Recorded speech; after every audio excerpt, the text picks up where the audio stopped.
శ్రీనిధి. జై శ్రీరామ్ స్వామి. ఇప్పుడు విన్న వివరణ విన్నాక ప్రశ్న అనేది మిగలలేదు స్వామి. కానీ ఈ 41వ శ్లోకం గురించి చిన్న కావాలి స్వామి.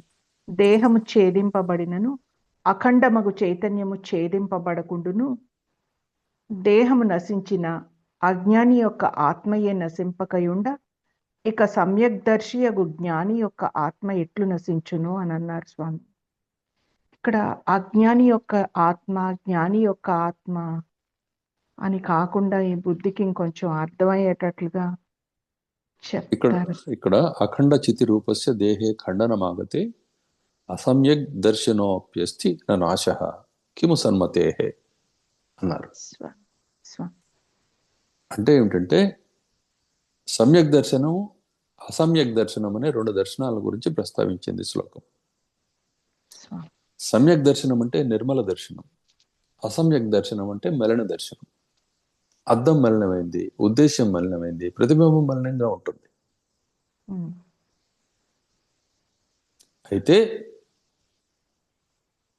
ఆ మాలిన్యంతో సహా అవేవి కూడా తమను తాము, ఈ అద్దం కానీ, మలిన సహిత ప్రతిబింబం కానీ, మలిన సహితమైన దర్పణం కానీ, అంటే మలిన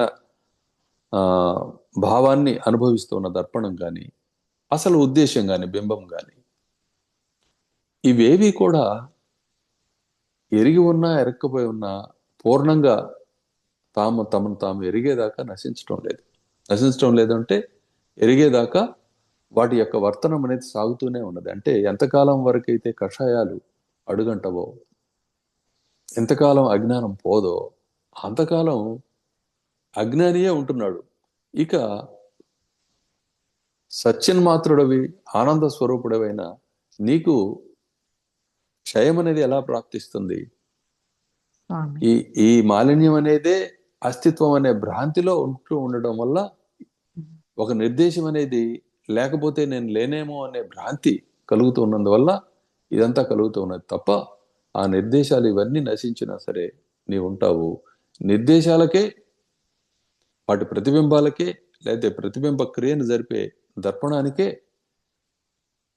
తను తాను తెలుసుకునేంత వరకు కూడాను అస్తిత్వం అనేది తొలగడం లేదు. తెలుసుకున్న తర్వాత తానే ఉంటూ ఉంది. ఇది సంగతి. కాబట్టి దేని గురించి ఆందోళన పడాలి ఇక్కడ? ఇది దాని యొక్క అర్థం. అఖండ చితిరూపస్య దేహే ఖండనమాగతే. అఖండ చితిరూపస్య అంటే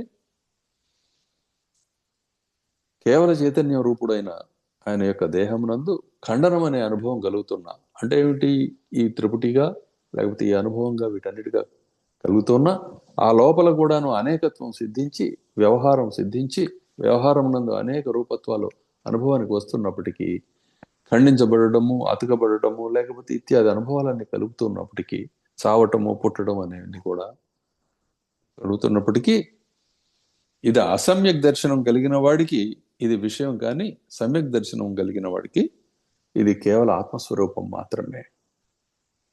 అసమ్యక్ దర్శి కూడా విచారణ చేసి సమ్యక్ దర్శనం పొంది తాను నిరామయుడవుతూ ఉన్నాడు. ఇక సమ్యక్ దర్శి గురించి చెప్పేదే ఉంది, నిరామయుడై ఉన్నాడు కాబట్టి ఈ పరమతత్వాన్ని నువ్వు వీక్షించి, వాస్తవం ఇదని చెప్పి గుర్తించి, నీవు తప్ప అన్యం లేదనే విషయాన్ని గుర్తించి నీ స్పృహ యందు నీవు ఉండు అని చెప్పి చెబుతున్నారు. కాబట్టి వినాశనం అనేది ఎప్పుడూ ఎక్కడా లేదు. ఆలోచనలు పోయినంత మాత్రాన ఆలోచనాపరుడు పోయినట్లు కాదు. కాబట్టి అతడు ఎప్పుడూ ఉన్నాడు అని ఈ శ్లోకం చెప్తూ ఉన్నది. అర్థమైంది కదా? ఆలోచించేవాడు ఆలోచించకపోతే ఆలోచనలు కనపడవు, కానీ వాడు ఎక్కడికి పోతాడు? అంతేనా కదా? ఎస్ అనేవాడో నో అనేవాడో ఉంటాడు, కానీ వాడు ఎస్లు నోలు లేకపోయినంత మాత్రాన వాడు లేకుండా పోతాడా? అవునా కదా? అవును స్వామి. అర్థమైందా ఇప్పుడు నేను చెప్పింది?